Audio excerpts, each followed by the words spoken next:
میرے نبی کریم صلی اللہ علیہ وسلم نے فرمایا جو عورت بن سور کے بازار جائے، اب تو خیر بیبیاں برقع پہن کے جاتی، برقعے پہ بھی کڑھائی کی ہے، برقعے پہ بھی کام کرایا، برقعے پہ جو کام اور نقش نگاری ہوئی ہے وہ 10,000 کی ہے۔ برقع پردے کے لیے پہننا تھا، دکھانے کے لیے۔ یہ کیسا برقع ہے کہ اس نے برقع بھی پہنا ہوا ہے اور برقع بھی اس نے فیشن والا پہن لیا ہے؟ یہ کس طرح کا؟ اس تو پردے کو پردے کی ضرورت پڑ گئی۔ میرے حبیب پاک علیہ السلام نے فرمایا بلا ضرورت، عورت کو اجازت ہے بیمار ہو تو ڈاکٹر کے پاس جائے، عورت کو اجازت ہے ضرورت پڑ جائے گھر میں سودا سلف نہ آتا ہو تو لینے چلی جائے، عورت کو اجازت ہے اگر گواہی کی ضرورت پڑ جائے تو پردہ کر کے قاضی عدالت کے پاس گواہی دینے جائے، عورت کو اجازت ہے حج پہ جائے، عورت کو اجازت ہے عمرے پہ جائے، عورت کو اجازت ہے کہ اگر کسی وقت جہاد کے لیے عورتوں کی ضرورت پڑ گئی تو حضرت فاطمہ اور جناب عائشہ کی سنت ادا کرے، جہاد کو جائے۔ لیکن اگر عورت موج کرنے جائے اور روز کہے وہ دیکھیں نا فلاں پارک میں تھے آپ تو کبھی گئے ہی نہیں، فلاں جگہ تھے آپ کے پاس تو فرصت ہی نہیں، فلاں میری سرگودے والی بہن کا خامن تو روز لے کے جاتا ہے آپ نے تو کبھی توجہ ہی نہیں فرمائی، روز پیغام دیتی رہے۔ میرے حبیب کریم سید عالم صلی اللہ علیہ وسلم نے فرمایا جو بی بی بن سور کے بلا ضرورت بازار جائے، نبی پاک علیہ السلام نے فرمایا ایک قدم وہ اٹھائے گی تو اس پر اللہ کی لعنت برسے گی، فرشتوں کی لعنت برسے گی، زمین والے لعنت برسائیں گے، آسمان والے لعنت برسائیں گے۔ اور میرے حبیب بولے تو فرمایا جب اللہ کی لعنت برسے گی تو میں بھی اس بی بی پہ لعنت ہی کروں گا جو بی بی بن سور کے جائے۔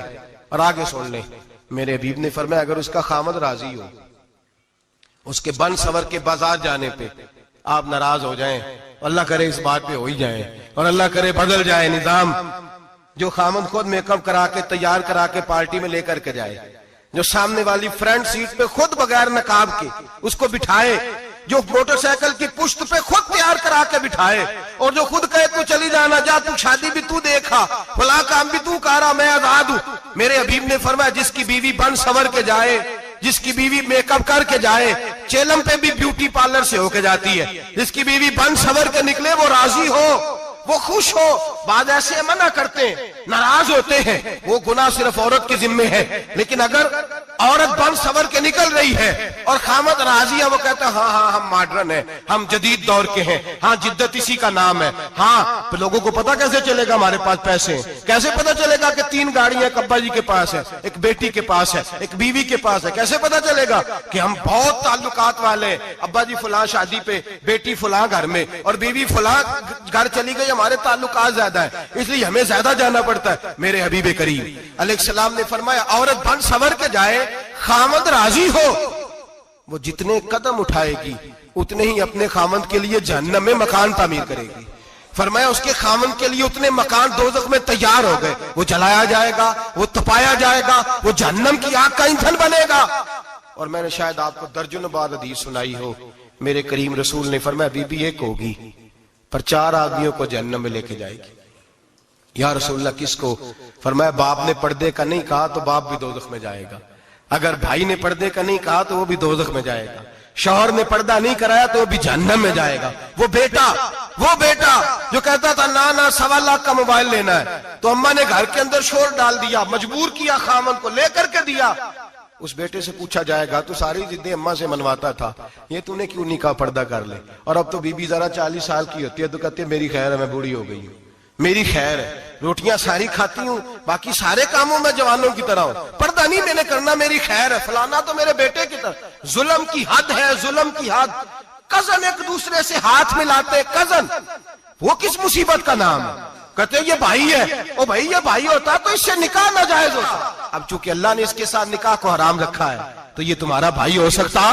میرے رسول کریم صلی اللہ علیہ وسلم نے فرمایا سور نجس العین ہے، کتا بالکل ناپاک نہیں ہوتا، کتا بھیگ جائے تو بعد اوقات ناپاک ہوتا ہے، یا کتے کے منہ سے تھوک نکلے تو ناپاک ہوتی ہے، سور نجس العین ہے، پورا ناپاک، خشک بھی ہو تو ناپاک ہے۔ میرے حبیب پاک علیہ السلام نے فرمایا ایک سور ہو وہ پہلے ہی ناپاک، اور دوسرا پھر وہ سور گند میں لپٹا ہوا ہو، غلاظت اس سور کو لگی ہوئی ہو۔ فرمایا ایک تو سور جو نجس العین ہے اور پھر وہ گند میں لپٹ جائے، غلاظت میں بھر جائے، اس کے پورے وجود کو گندگی لگ جائے۔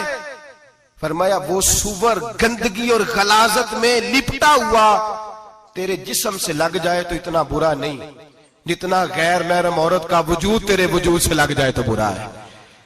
کس قدر تفصیل دی, کہاں سے بات شروع کی اور کہاں میرے نبی نے سکھائی. کزن ہاتھ ملا رہی ہے, کزن کے ساتھ بازار جایا جا رہا ہے, کزن کے ساتھ فلاں کام ہو رہا ہے, کزن کو چچا کا بیٹا بھائی ہوتا ہے. اگر یہ سگا بھائی ہوتا تو اس کے ساتھ نکاح ناجائز ہوتا. خدا را آ جاؤ, لوٹ آؤ, واپس پلٹو دین کی طرف, لوٹو اس تباہی سے نکلو.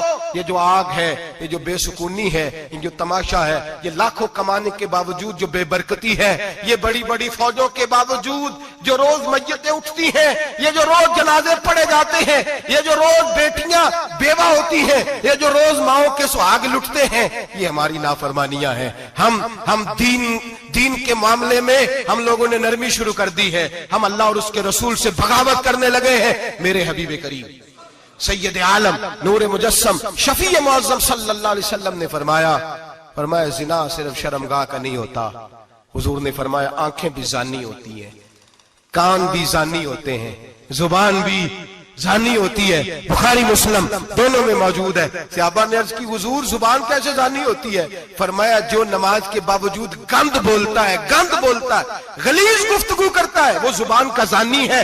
اور فرمایا جو روز گند دیکھتا ہے, وہ جتنی مرضی تہجدیں پڑھے, وہ آنکھ کا زانی ہے. اور جو گندی باتوں میں لذت محسوس کر کے سنتا ہے, وہ جتنا مرضی روز اٹھ کے مسجد میں جھاڑو دے, وہ کانوں کا زانی ہے. میرے نبی نے فرمایا آنکھ کا زنا بھی چھوڑ دو, کان کا زنا بھی, بولیے کان کا زنا بھی, زبان کا زنا بھی. مسند امام احمد بن حنبل اٹھائیے. ایک صحابی نے عرض کی حضور نماز میں دل نہیں لگتا, میرا قرآن پاک میں دل نہیں لگتا, درود و سلام میں دل نہیں لگتا. آمنہ کے معصوم لال نے کیا جواب دیا؟ حضور نے فرمایا جا اپنی نظر جا کے پاک کر لے, اللہ کے نبی کا وعدہ ہے تیرا سجدے میں دل لگنے لگ جائے گا. جا اپنی آنکھ کو طہارت دے, وضو کرا, نظروں کو پاک کر, اللہ کے رسول کا وعدہ ہے تیرا قرآن پاک میں دل لگے گا. جا کے اپنی نظر کو پاک کر, وعدہ ہے تیری زبان پہ درود و سلام جاری ہو جائے گا, اللہ کا ذکر جاری ہو جائے گا. میرے بھائیوں, عورت کا پردہ, عورت کا حجاب دین میں اسی طرح فرض ہے جس طرح نماز فرض, جس طرح روزہ فرض ہے, جس طرح زکوٰۃ فرض ہے, اسی طرح عورت کا پردہ بھی فرض ہے. اگر کسی گھر میں عورت پردہ نہیں کرتی, اس گھر کے مکین سارے اللہ کے حضور جواب دے ہیں. میرے حبیب کریم علیہ السلام نے جس عورت کو پسند کیا, جس عورت کی تعریف کی, جس عورت کی بابت میرے نبی نے ارشاد فرمایا, وہ بڑے خوبصورت لفظ ہیں, صاحب احکام القرآن نے لکھے ہیں. میرے حبیب پاک نے صحابہ کی محفل سجائی, مجمع کھچا کھچ مسجد بھر گئی.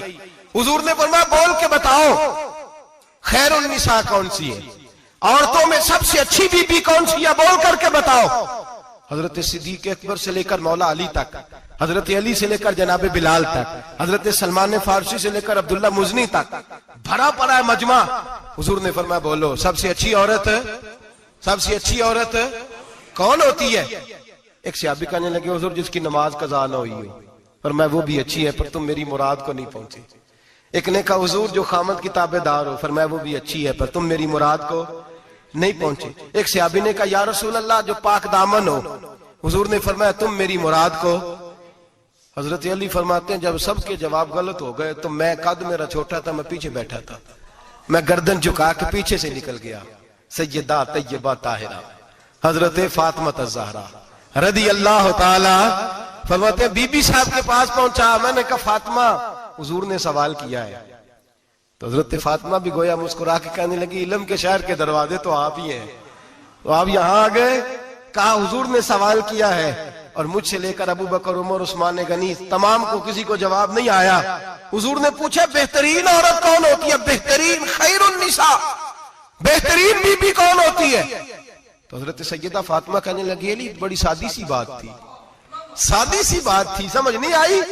کہ فاطمہ بتلا دو اتنی سادی ہے. تو حضرت فاطمہ کہنے لگی سب سے بہترین عورت وہ ہوتی ہے نہ کبھی غیر محرم نے وہ بی بی دیکھی ہو. اگلے جملے بھی یاد رکھنے, نہ کبھی غیر محرم نے وہ بی بی دیکھی ہو, اور فرمایا نہ اس بی بی نے کبھی کوئی غیر محرم دیکھا ہو. صرف مرد پہ پابندی نہیں کہ وہ عورت نہ دیکھے, فرمایا عورت پہ بھی پابندی ہے کہ وہ بھی غیر محرم کا چہرہ نہ دیکھے. فرمایا بی بی نے بھی غیر محرم نہ دیکھا ہو, وہ خیر النساء ہے, وہ سب سے اعلیٰ. حضرت علی کہتے میں جھٹ سے آیا, پیچھے بیٹھا, بات ابھی جاری تھی, میں نے ہاتھ کھڑا کر دیا. میں نے کہا حضور میں بتاؤں؟ نبی پاک نے فرمایا بتلاؤ.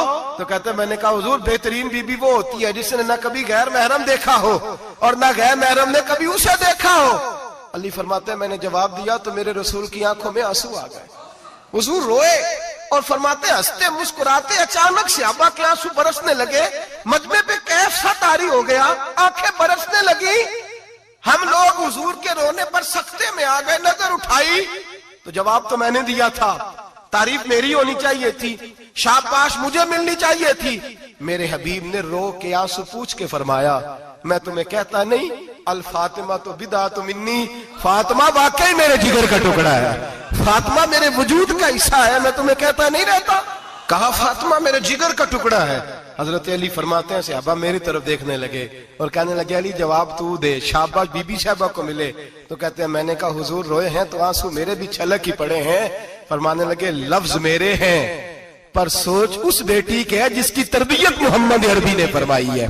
فرمایا جملے میرے ہیں, ناقل میں ہوں, بات میں بیان کر رہا ہوں, لیکن پیچھے سوچ اس نور والی بیٹی کی ہے جس کو اپنے گھر کے اندر رہ کے آنگن میں رکھ کے رسول پاک نے پرورش فرمائی.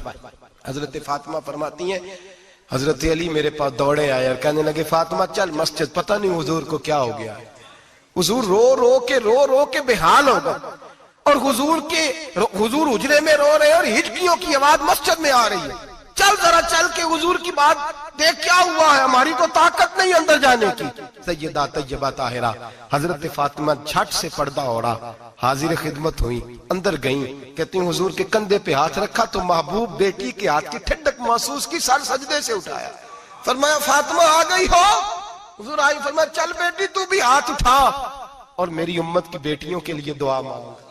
چل تو بھی ہاتھ اٹھا میری امت کی بہنوں ماؤں کے لیے دعا مانگ. محبوبہ کیا ہوا؟ میرے حبیب نے فرمایا رات مجھے دکھایا گیا ہے دوزخ میں کچھ بیبیاں ہیں, ان کے بال فرشتوں نے باندھے ہوئے ہیں اور انہیں گرز مار رہے ہیں, وہ چیختی چلاتی ہیں اور مدد کے لیے پکارتی ہیں, وہ بڑی تکلیف میں ہیں. تو بی بی صاحب عرض کرتے ہیں یا رسول اللہ ان کی غلطی کیا ہے؟ تو میرے نبی نے فرمایا وہ باریک دوپٹہ اوڑھتی تھی, وہ باریک دوپٹہ اوڑھتی تھی, ان کے بال چمکتے تھے, غیر محرموں کی نظر پڑتی تھی, انہیں دوزخ میں سزا ملے گی, وہ چلائیں گی چیخیں گی, ان کی مدد کو کوئی نہیں پہنچے گا. چل تو ہاتھ اٹھا دعا مانگ. حضرت فاطمہ امت کو پیغام دیتی ہیں پردہ اوڑھ لو, حجاب میں آ جاؤ. حضرت سیدہ زینب حضرت فاطمہ کی وہ لخت جگر جو میدان کربلا میں امام حسین برابر کی شریک رہی سیدنا امام حسین کے ساتھ. یحییٰ بن معین کہتے ہیں میں 15 سال تک حضرت زینب کا پڑوسی رہا ہوں. 15 سال. گھر برابر ہوتا ہے نا, بندہ بی بی دیکھ ہی لیتا ہے. وہ بی بی کبھی پردہ ڈال کے جا رہی ہے دوائی لینے, کبھی نظر آئی جاتی ہے. کہتے ہیں 15 سال میں سیدہ فاطمہ کی بیٹی کا پڑوسی رہا ہوں. میں نے کبھی برقعے میں چھپی ہوئی زینب بھی نہیں دیکھی, برقعے میں چھپی ہوئی زینب بھی کبھی نہیں دیکھی. حضرت عبداللہ بن جعفر طیار جناب علی المرتضیٰ کے بھائی تھے, ان کے بیٹے کے ساتھ ان کا نکاح ہوا تھا, بیمار ہو گئی. تو حضرت عبداللہ کہنے لگے زینب چل تجھے حکیم کے پاس لے جاؤں, طبیب کے پاس لے جاؤں. تو حضرت زینب کہنے لگی آپ جائیے میرا حال بتا کے دوائی لے آئیے. تو حضرت عبداللہ جعفر طیار کہنے لگے شریعت میں گنجائش ہے ڈاکٹر کے پاس جانے, حکیم کے پاس جانے کی گنجائش ہے, تو چلتی کیوں نہیں؟ تو حضرت زینب کہنے لگی شریعت میں گنجائش تو ہے پر عبداللہ میری مجبوری یہ ہے کہ میں فاطمہ کی بیٹی ہوں. شریعت میں گنجائش تو ہے پر میری مجبوری یہ ہے کہ میں حسین کی بہن ہوں. شریعت میں گنجائش ہے پر میں حسن کی بہن ہوں. شریعت میں بڑی گنجائش ہے پر لوگ مجھے محمد عربی کی نواسی کہتے ہیں. گنجائش تو ہے پر میں نہیں نہ نکل سکتی, اس لیے کہ جتنا کوئی اپنے آپ کو دین کے قریب جانتا ہے اتنا اس کے پیروں میں شریعت کی زنجیریں زیادہ ہوتی ہیں. تو جناب سیدنا عبداللہ کہنے لگے اگر تو پردہ کر گئی, اگر تو چلی گئی, تو فرمانے لگے یہ تو اللہ کی مشیت ہے, تو دوائی لا دے تاکہ میں کھا لوں, اور اگر میں چلی گئی تو میں اپنی ماں سے جا کے کہوں گی کہ اماں ساری تکلیفیں میں نے چھاتی پہ برداشت کی ہیں پر میں نے تیرے پردے پر آنچ نہیں آنے دی. میرے بھائی یہ اسوہ نور ہے, یہ اسوہ حسنہ ہے, یہ ہمیں سکھایا جا رہا ہے. میرے حبیب کریم کی بیویوں کا یہ حال تھا. بیویوں کا اپنے گھر کے آنگن میں حضرت عائشہ صدیقہ، حضرت سودا جناب حفصہ اپنے سین میں جب بیٹھتی تھی نا تو دیوار کی طرف منہ کر کے بیٹھتی تھی، دیوار کے ساتھ